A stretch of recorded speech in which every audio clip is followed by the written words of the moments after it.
Uh, we're good to go. Evan said, why does credit orders when placed start as a loss? No, it starts as a gain. It's a credit. It's a plus into your account.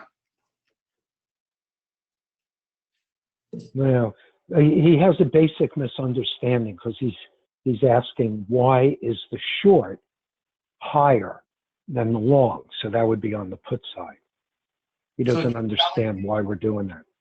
So if you're selling closer to the money for any trade, so like let's take IBM. Well, let's do gold because we just did the puts, right? So it's trading at 160, 150. So as you go closer to the strike, the 160 is going to have more value than the 157 because it's closer to the actual trading price. So you have the same date, June 26th. You're selling the 160 for 147. And you're buying the 157 for protection, and the difference is the credit you're collecting. So you're not starting it as a loss. You're starting with a credit. You're getting paid to put on the trade. He probably means that the net liquidity value in the account is negative if you take a trade. Because it's like that. I'm not comparing trading to gambling. I just had a 12-day win streak. You know, I mean, there's no comparison. Trading is trading, gambling is gambling. But it's like when you walk into a casino, you can only play with what you can put up. So same thing here. You're going to have to put up. You're going to have to show in the account. They're kind of like holding your money like, all right, you could lose $213. We're going to hold that. If this expires worthless, your profit's 87. Mm-hmm.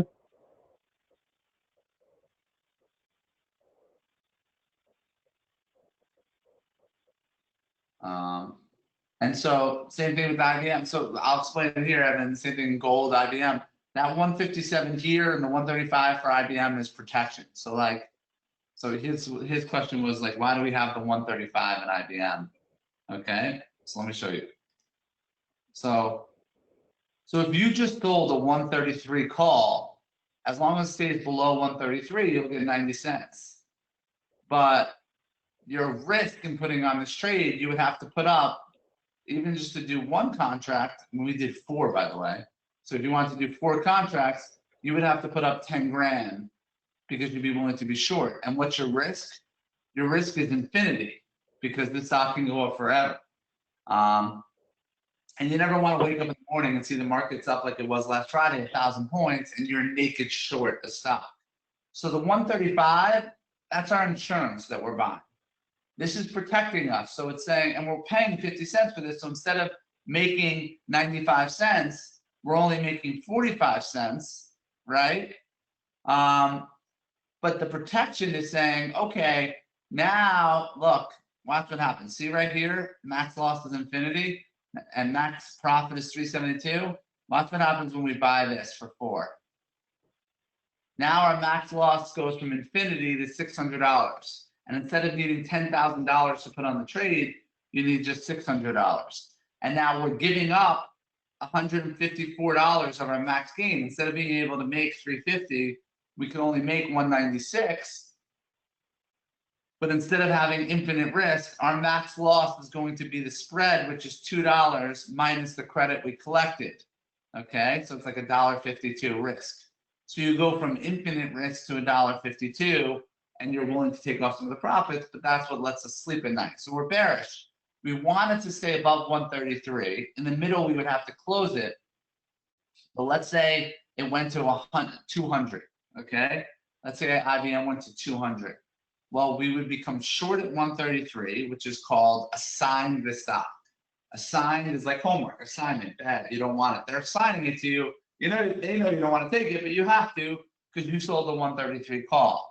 Exercise, that's a positive, that's a good thing, right? You're going to automatically exercise your 135. So you're short the stock here, you're long the stock here. All you lose is the difference minus the spread. So I think of when you do a credit spread versus a bull put or a bear call, the reason we do a spread is to have that insurance policy on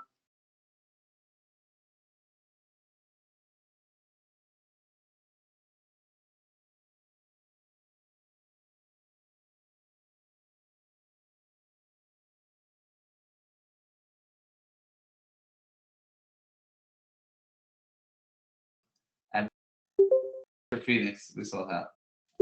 So we want it below 133, correct? Good questions. Good learning experience for everyone who wants to learn. Right. So, and it's really interesting because if you're doing these trades, like look at the percentages and everything are interesting. So where this would work too, and let me show you a couple of things. Okay.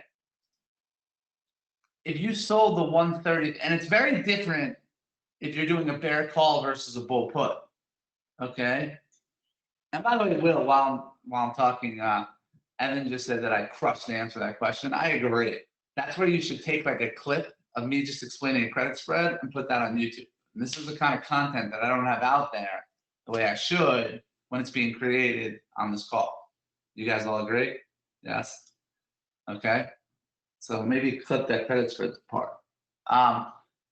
So let me explain it. Let me just explain it a little bit more.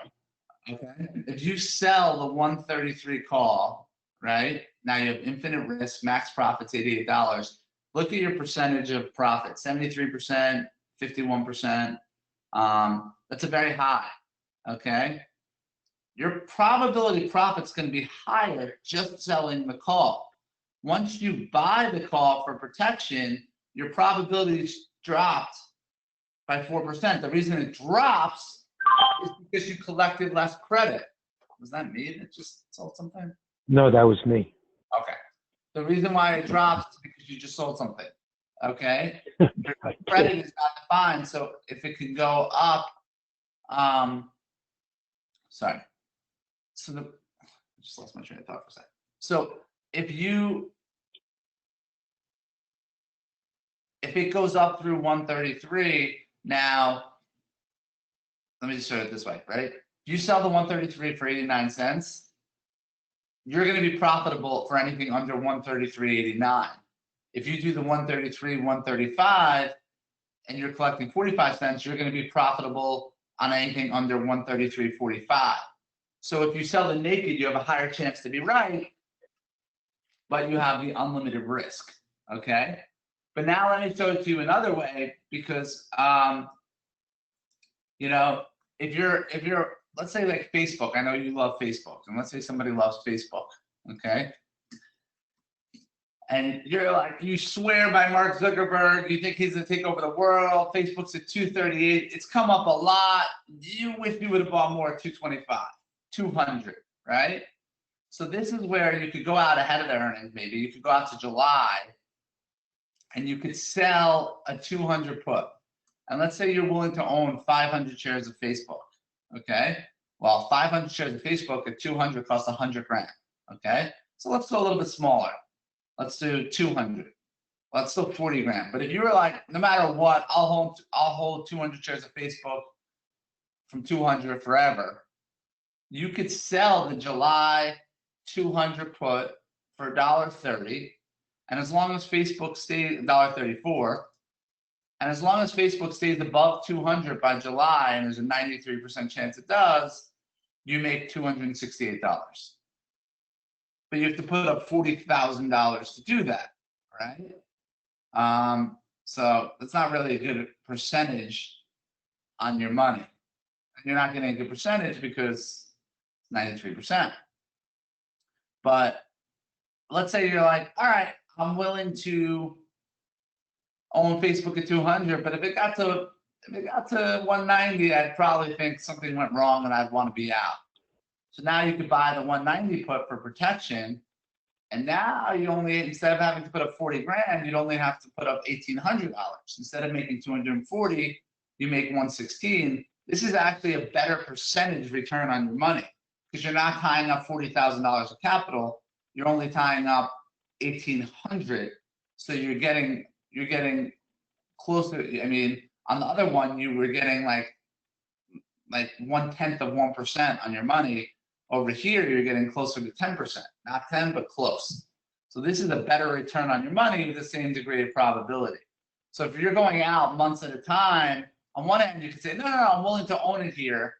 So I'll put up 20 grand to make $131. Now, 10% of 20 grand is 2,000. 1% is 200. So 131, this is 0.5%. Okay?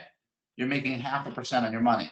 But if you buy this, right, you're making around 6% on your money. So this is actually a better return on your money. Does that make sense to you guys? Mm-hmm. So when you're going out further in time, you know, if you don't have unlimited buying power, and most people don't,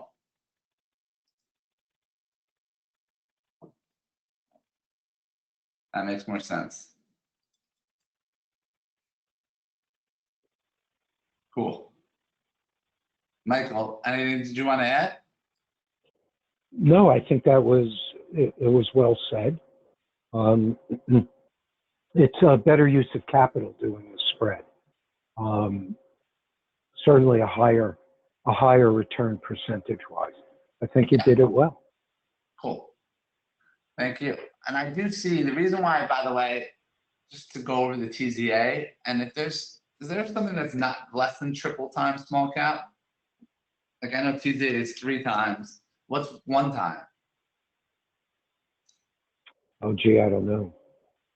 One time. So the reason why I did this though, the reason why I've been trading the 3 times triple small cap is because that's where all those stocks like the Hertz and all those things, like the small caps is all the things that the Robinhood crowd has gone crazy on.